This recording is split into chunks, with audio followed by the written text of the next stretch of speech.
ఈ వాక్యాన్ని వీక్షిస్తున్న సహోదరి సహోదరులందరికీ క్రీస్తు పేరట వందనములు. ఈరోజు వాక్యం ద్వారా దేవుడు మనతో చెబుతున్న మాట: వారి గడ్డి వలనే త్వరగా ఎండిపోవుదురు, పచ్చని కూర వలనే వాడిపోవుదురు. కీర్తన గ్రంథము 37:2. చెడ్డవారు దుష్కార్యములు చేయవారు గడ్డి వలె త్వరగా ఎండిపోతారంట, పచ్చని కూర వలె వాడిపోతారంట. వీరు మనలాంటి మనుషులే, అయితే కొంతమంది కనిపిస్తారు, వారు చేసే తప్పులతో లోకానికి దొరికిపోతారు. మరికొందరు ఉంటారు, పైకి నీతిమంతులుగా వ్యవహరించిన లోపల చేయాల్సిన దుష్కార్యాలు చేస్తూనే ఉంటారు. మనం దేవునిలో ఎంత బలంగా ఉన్నా, ఆయన కొరకు మనం ఎంత పవిత్రంగా ఉంటున్నా సరే, మనకంటే ముందు ఆ చెడ్డవారే ఎదిగిపోతూ ఉంటారు. వారిని చూసి మనం కూడా వారిలా జీవిస్తే ఎదిగిపోతాం, మంచి స్థాయికి వెళ్ళిపోతామని దేవుణ్ణి విడిచి వెళ్ళి గడ్డిలా ఎండిపోయిన వారు ఎందరో ఉన్నారు.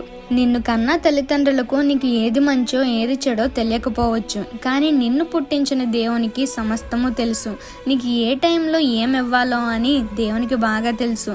చిగురించాలి అనుకుంటే దేవునితో నిలబడు, అది ఎలాంటి పరిస్థితిలోనైనా సరే. ఈ చిన్న సువార్త పరిచర్యలో మీ సహోదరులు. God bless you. ఆమేన్.